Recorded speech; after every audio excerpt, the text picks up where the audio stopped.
Hello and welcome to another game of Company of Heroes. I am Fancy Josh, and today we have a game between RedLegionary as the Western Front German Army, the OKW, and his opponent today is going to be Bundy Hart as the Soviet Army.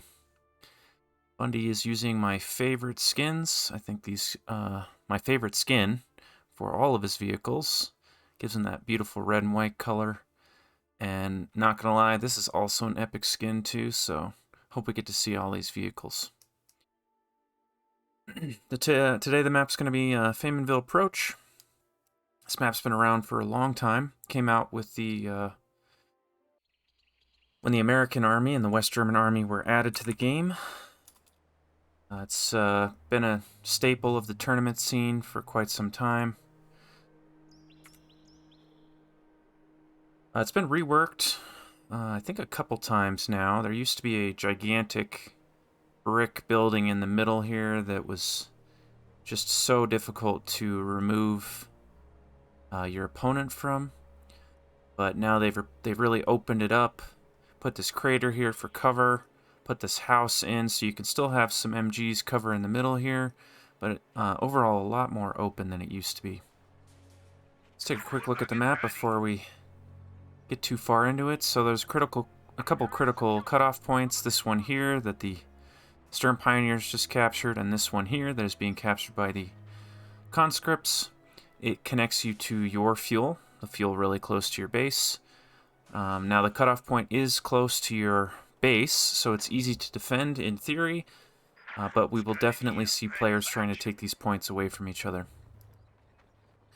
The other less critical cutoff point is this one right here and this one right here, which connects you to the munitions point. So we might see some cutoffs there, but usually players like to focus on fuel. Soviet player putting barbed wire all over this heavy cover so his opponent can't use it against him. He's also adding in sandbags, really like that. Anytime you can barbed wire off, deny cover to your opponent, anytime you can deny anything to your opponent, you should. Especially I really like this choice to build these sandbags while capturing this point. This point takes quite a long time to capture, so if you can use a conscript squad to build sandbags while you're doing that, why not? So this is actually a good fight for these conscripts. Even though those Stern Pioneers are in heavy cover, their guns are not effective at this range, while the conscript squad does have effective weapons for this range. And intelligently he got in the cover there to even the odds, and then he backed up a little bit. So this Stern Pioneer squad is delaying this conscript squad from pushing up, because you don't want to push into short-range weapons. Both players opening extremely standard.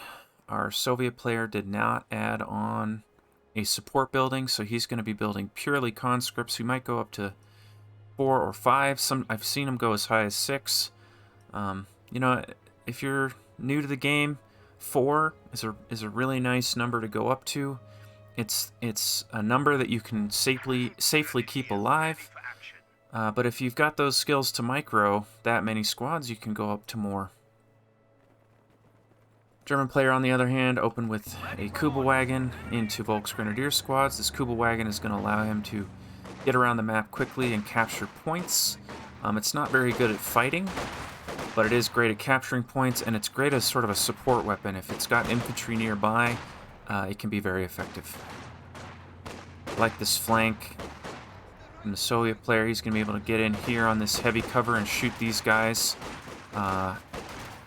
Basically negate their cover. Cover in this game is directional. I talk about it every video. So if the object is between you and your opponent, you are getting the benefit of that cover. But if you go around the cover, you basically you negate it entirely. So that's what we saw there. However, the German player had vastly superior forces, so that conscript squad had to get out of there. Now, despite the fact that this conscript squad is in heavy cover, these Volksgrenadiers do better at that long range. Conscripts want to be sort of medium or short range if their opponent isn't geared up for short range combat. So that was, even without the overwhelming firepower, that was a favorable fight for the German. Engineers sticking around as long as possible, just trying to defend this point. I don't mind this. He's sacrificing a little bit of manpower to make sure he controls this fuel point as long as possible, giving his squads time to reinforce and get back to the front. Something else about cover, while we have a slight lull here, is that when you get close enough to it, so if you're close enough to cover, the cover also does not get the benefits, similar to going around it. Once you get close enough, it effectively negates the cover. That's what we saw there, so that Volksgrenadier squad ran right up into the face of those engineers, and those engineers were no longer getting the benefit of being in heavy cover. Just long-range engagements. Now this is, I'd say this is a little uncommon. Both players giving each other the respect here, not closing the gap. And as I say that, he runs in with this conscript squad. He doesn't want his opponent to capture this. That's why he did that. So by standing in this circle, he is preventing the German player from capturing this fuel.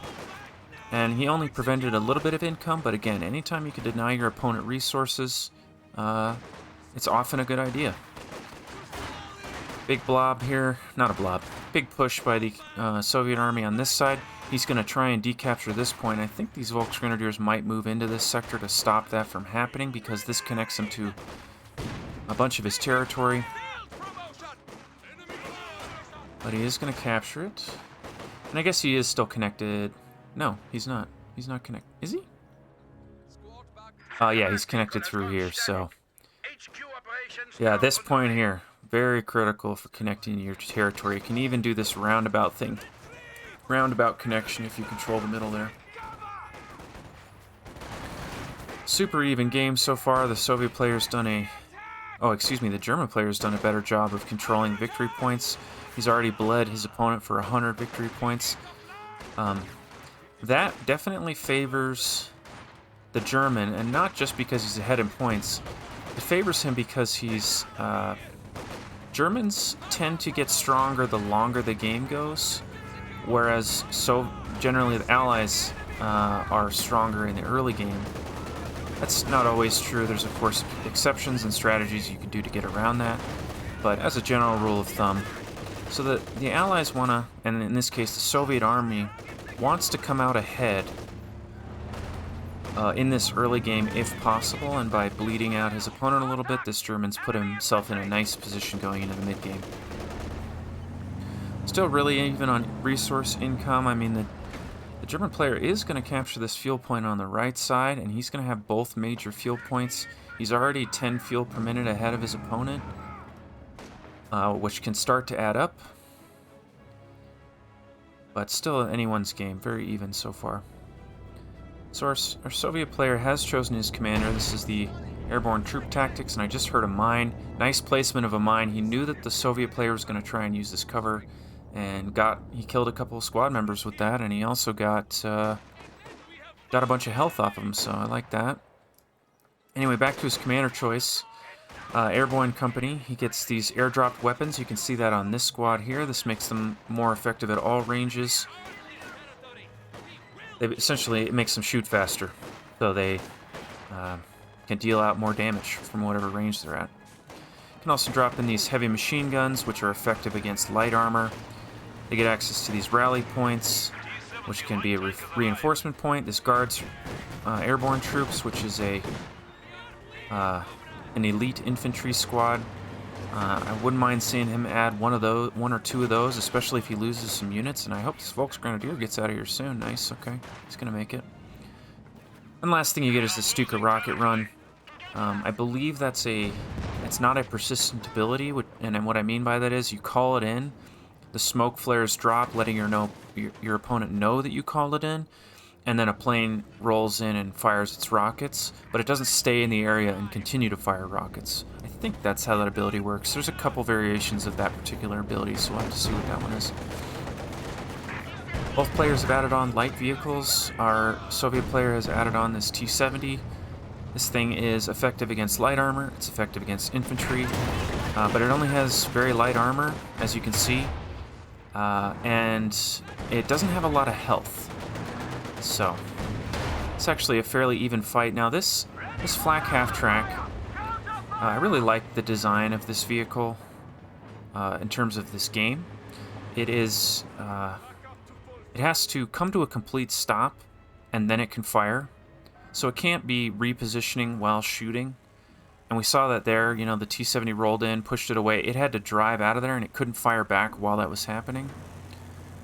This thing is incredibly effective against infantry. This can deny a large area. I mean, you can see that effect range. That's huge. If it doesn't have vision of that whole area, but if it has supporting troops or something else granting it vision, it will be able to fire quite a long ways.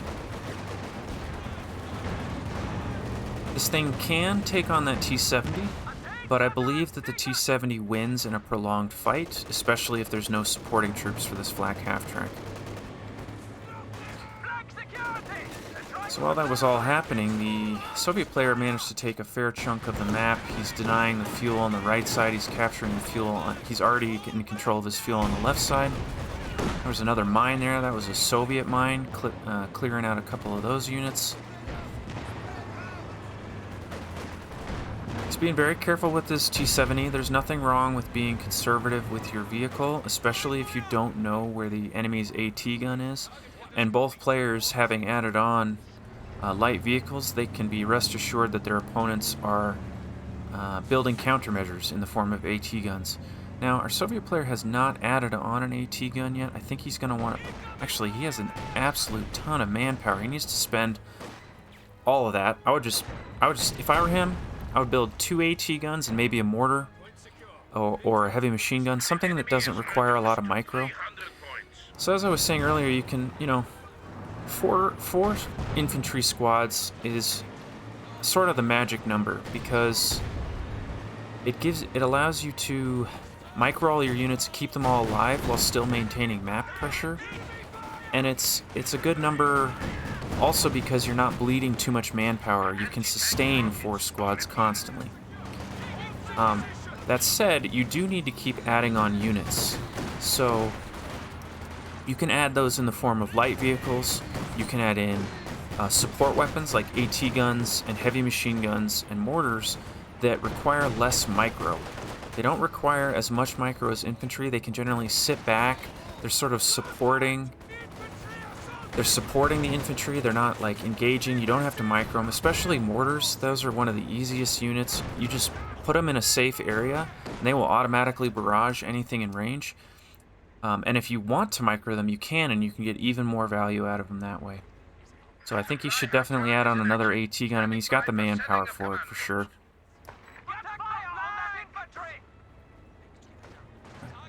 Both players have done a good job keeping both their armies alive. It's not often you see a Kuba wagon make it past the 10-minute mark. As you can see, it has very light armor. Even these conscripts are dealing damage to it at long range there. It's also susceptible to AT grenades. It can only take 1 shot from an AT gun. I mean, it is a light vehicle, so the fact that he's kept it alive, I'm impressed. So the longer that he can keep that alive, the better for him. I believe we just saw our German player add on a Panzer headquarters. Yes, he is adding on a Panzer headquarters right now. That's going to give him access to his medium tanks. And he will have fuel in time for it, and that's a dead. Yeah, he was looking elsewhere. That's not unusual. He was probably looking at his flak half-track. As you can see, this thing took a huge amount of damage, probably from that AT gun. I believe this thing can only take 3 shots total, and then it dies. So, you know, he was prioritizing keeping that alive instead of the Sturm Pioneers, and actually he needed those Sturm Pioneers to be able to repair it. I think he either added this back on or he'd already built it. So our German player's about a minute away from tanks, medium tanks. Soviet player is quite a bit further. He's probably 5 or 6 minutes away at his current fuel income.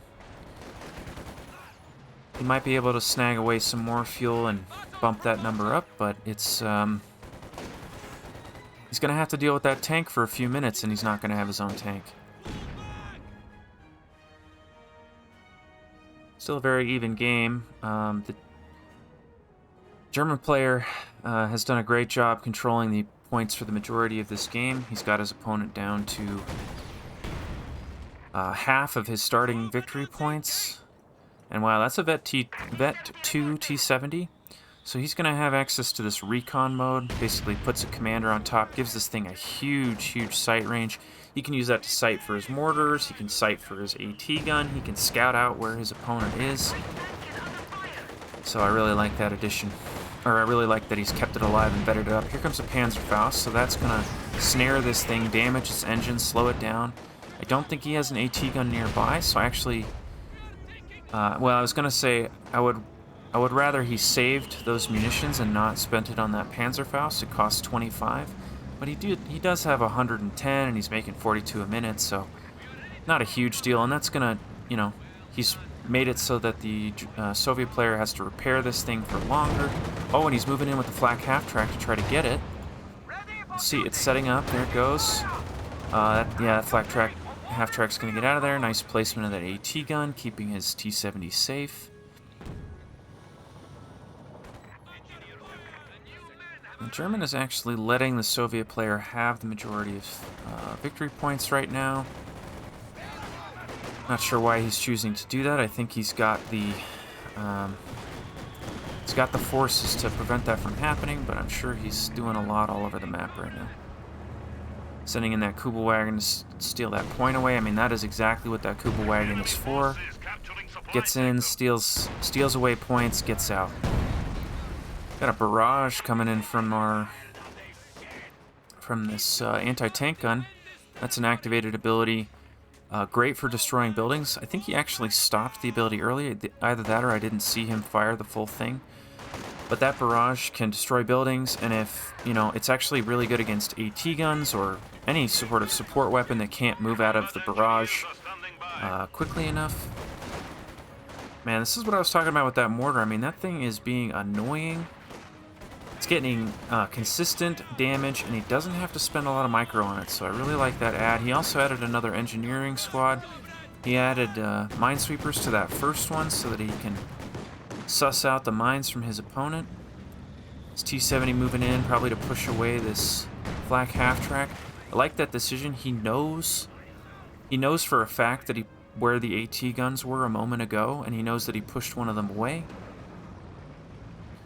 So getting in there to shoo away that flak half-track. I really love this capture by the AT gun. I like it because it frees up his other squads to do what they need to do while he can capture points. I mean, why not? You know, you got the AT gun in the area. It's not under threat. Well, it is now, but it wasn't a second ago. And he decaptured that point. Really like that play. Now this Panzerschreck is dangerous to this T70. T70 can take a good number of, wow, big mortar. Can take a number of Panzerschreck shots, but it's probably not going to kill the T70 by itself. It's more of a tool to shoo away the enemy. The enemy doesn't want to sit there and tank those Panzerschrecks.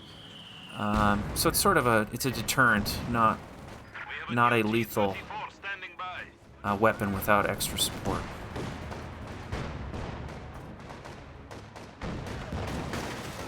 And wow, the Soviet player has caught back up, and he still has 900 manpower. That's incredible. And I just noticed he added on his T-34.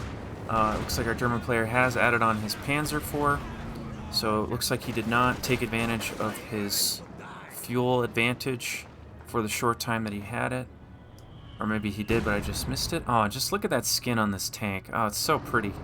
That red and white, I love it. Love that skin. So this T-70, I'm going to talk about the tanks really quick. This T-70, medium tank, medium health, medium armor. Definitely a match for this Panzer IV. I would say the T-34 is a bit more effective against armor than it is against infantry, but it is decent at both. Ooh.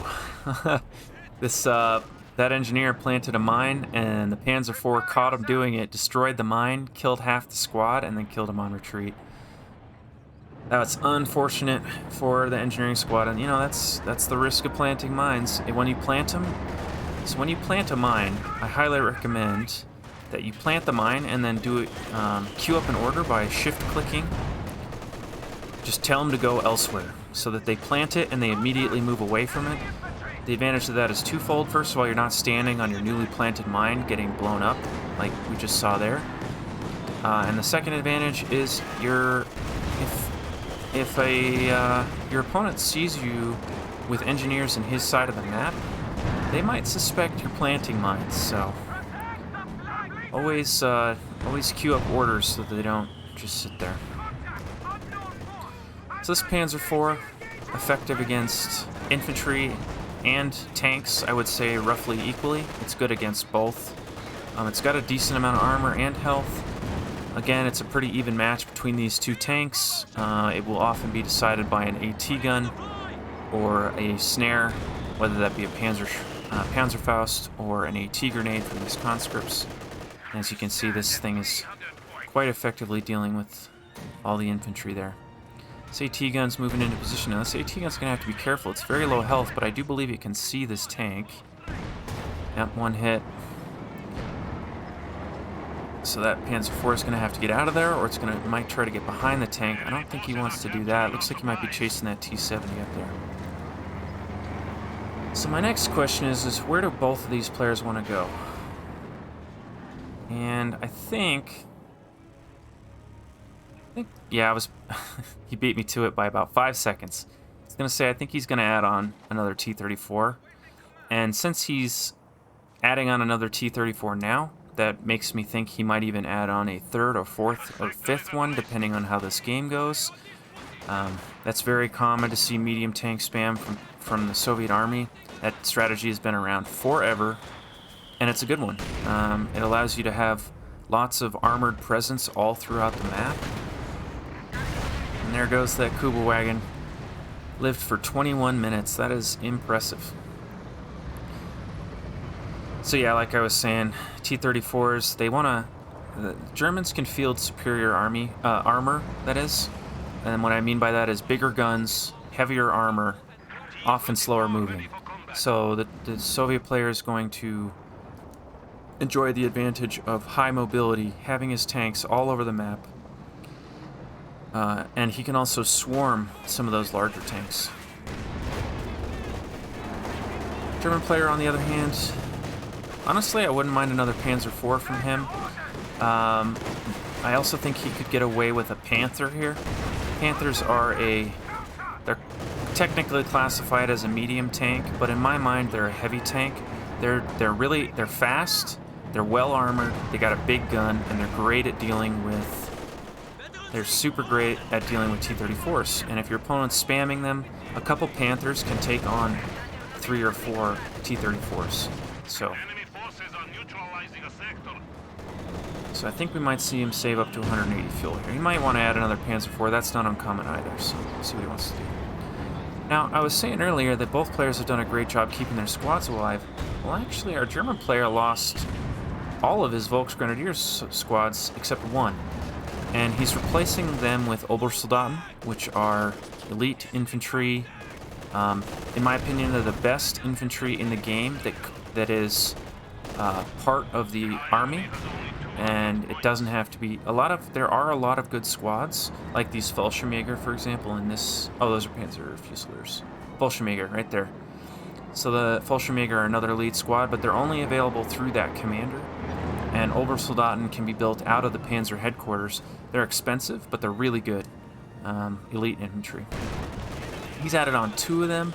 They are highly effective at any range, really. They're very, very accurate. They have a lot of health, and they're hard to hit. So, a lot of staying power, despite the fact that they only have 4 squad members.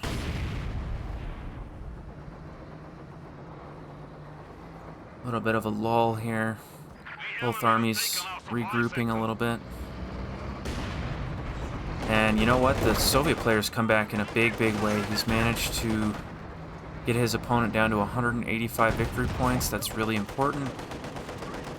And looks like our German player is adding on another Panzer IV. I think he's feeling uncomfortable with the current score situation. He doesn't want to wait another couple minutes for that the Panther. So he's adding on a Panzer IV. And that's totally fine. again, the Panzer IV can take on these T-34s, and if you just meet force with force, you can make it work. Now, our German player has not added on his commander yet, which is a little surprising to me. Usually you see them choose by this stage in the game, once you've identified... I mean, you can do it early in order to execute on a strategy that you want to do, or you can wait and sort of see what your opponent does. And at this stage in the game, I think he's probably going to want Elite Armor Doctrine. Gives him access to heat rounds, which are anti-tank rounds. They penetrate armor more often, and when they penetrate, they deal more damage. It can reduce the number of shots your tank has to fire in order to kill an enemy tank by 1, which doesn't sound like a lot, but that is a huge deal, especially in one-on-one tank battles. And it can be really good if your entire tank force is firing those heat rounds. You can just totally shred armor. And and there, you just added it on, the Elite Armor Doctrine. It also gives them access to these Panzer Commanders, which increases the sight range of the vehicle, and it also allows the vehicle to call in artillery strikes, which can really, they're actually very effective, especially against support weapons. So we might see him add it on. He can't add it onto this one because he's already added that heavy machine gun on the top there, but he might add it to his second Panzer IV. That Sturm Pioneer really needs to get out of there. I think he's going to make it. Being a little greedy with those conscripts trying to get a kill there. Here comes the airstrike.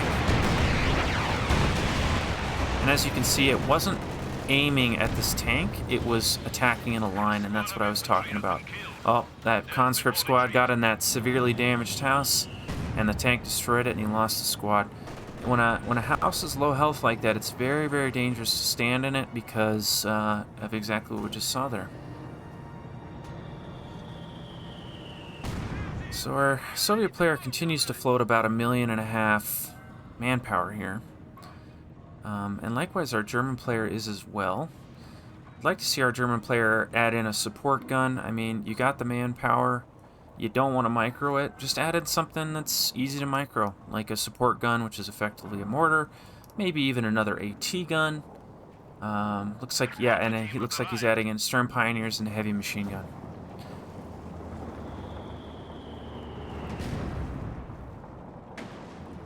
Big tank push up through the middle here by the German player, and he's got this vision. He's got this additional vision. Oh, that's really big. So this thing just hit a mine. I hope he sees it. I hope he sees it. Yeah. So that Panzer IV hit that mine, which damaged the engine severely, and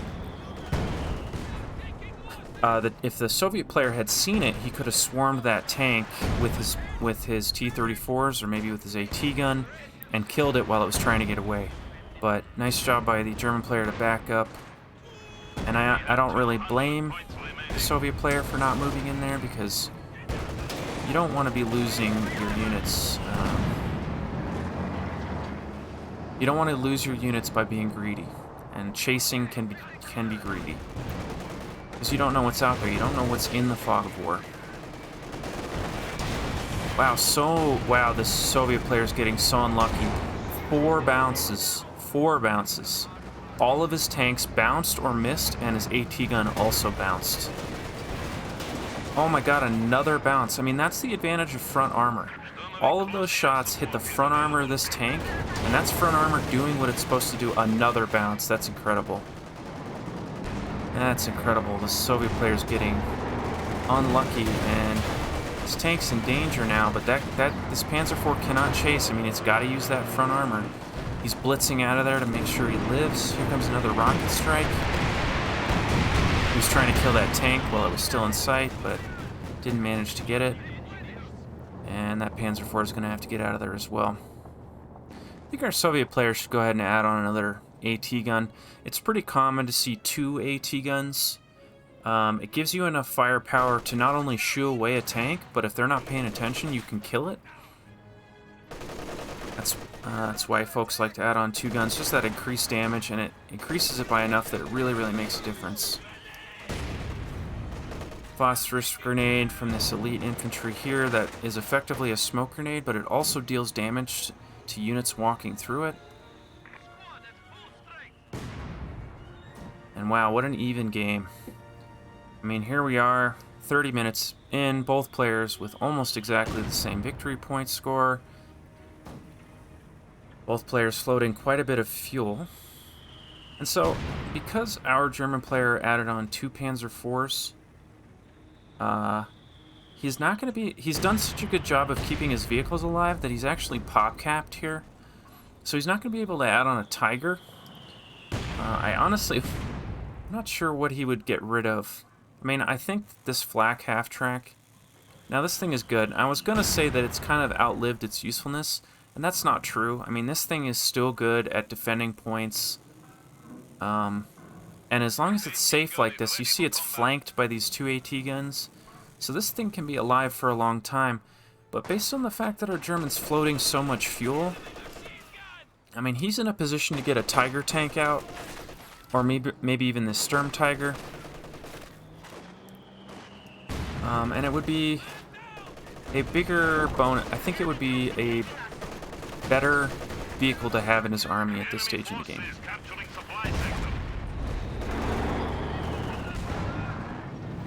The Soviet player added on a second mortar. I really like that. It's going to let him continue to barrage. He has added on another AT gun. Really smart. I think we're going to see him add on another T-34. I'm surprised he hasn't already. Again, he's just floating a ton of resources. He's at a point in the game, actually both players are, that they no longer need to focus on resources on the map. They need to focus on victory points. They can replace 1 or 2 of their tanks if they lose them. And then, you know, so what they should be doing is be a little more aggressive. Get in there, push your opponent away, make sure you maintain control of victory points, because that's how you're going to win the game.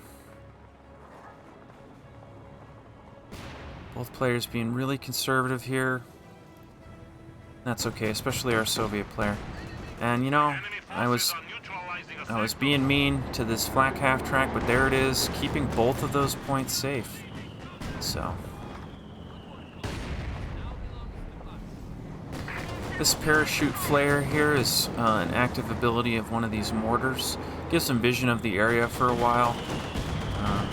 Really like that, and actually he's correctly identified that there isn't a lot of supporting units here, particularly AT guns, so he's pushing in a little bit to get rid of that flak half-track and capture this point.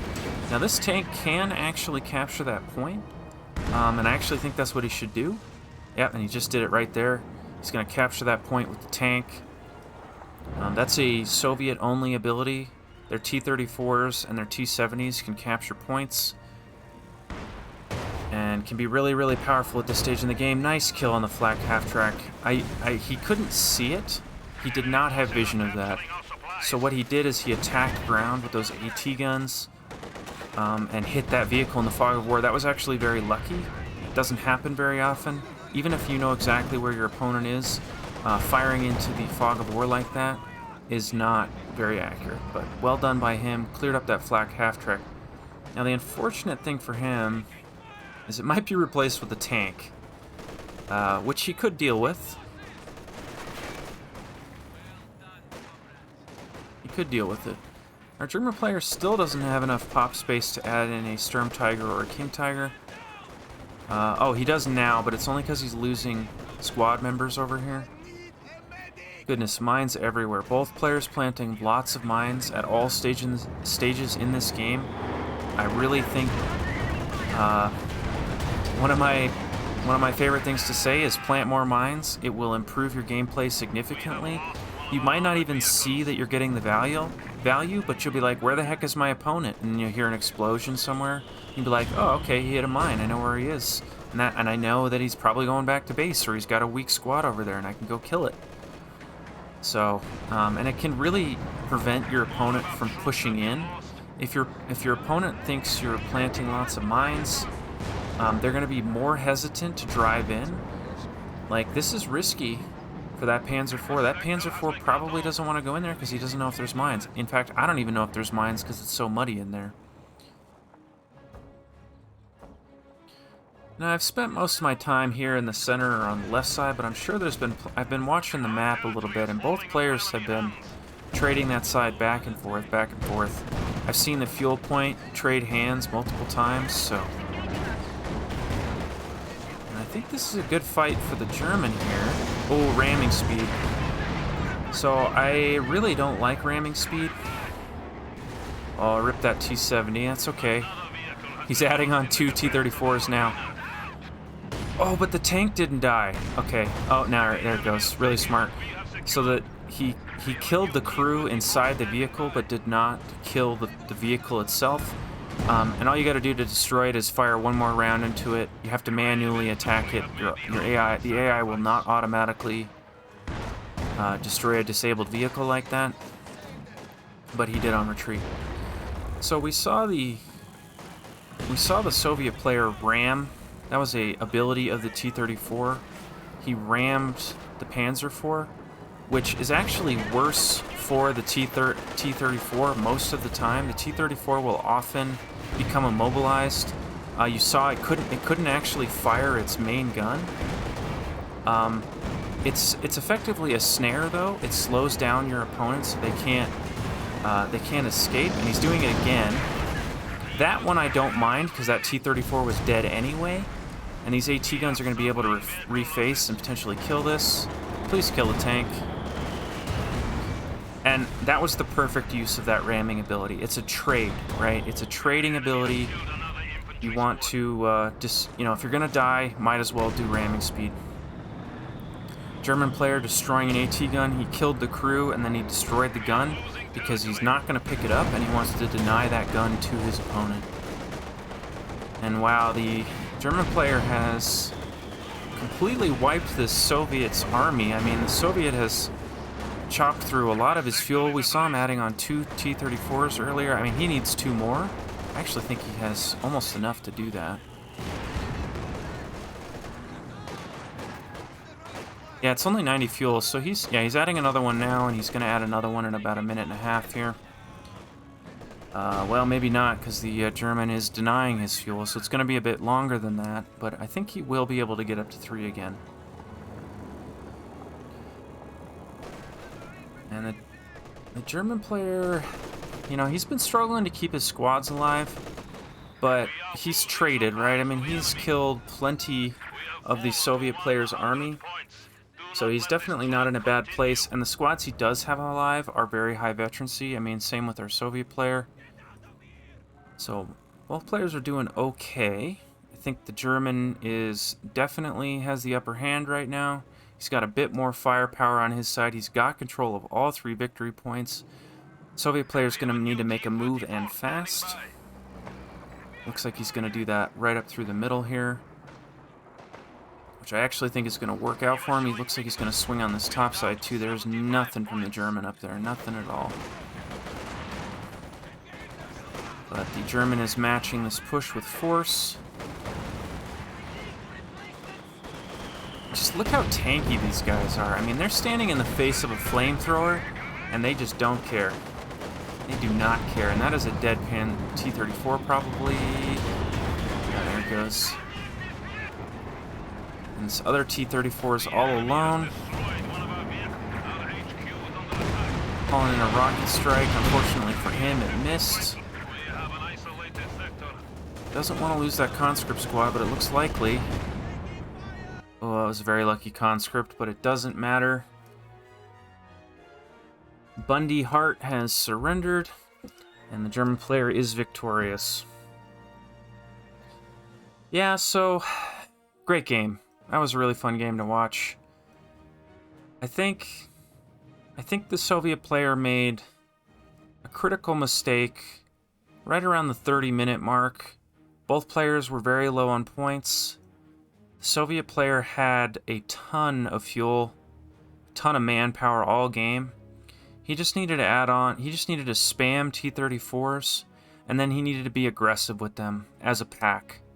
Potentially wipe out some Panzer IVs here. I mean, when you have that much manpower and that much fuel, it's okay to throw in, you know, throw away your units a little bit.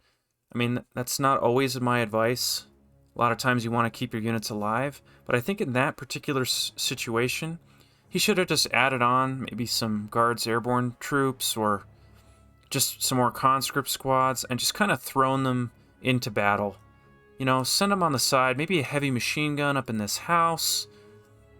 Make sure he controlled points, and he had a lot of armor at one point, or at least he could have, and he could have made that work for him. German player played really consistently. You know, he was making smart moves, pushing in at the right time, holding the pushes. He was well positioned. I mean, we saw it with his flak half-track and the AT guns. So, solid game from both players. I hope you guys enjoyed as much as I did, and I will see you in the next video.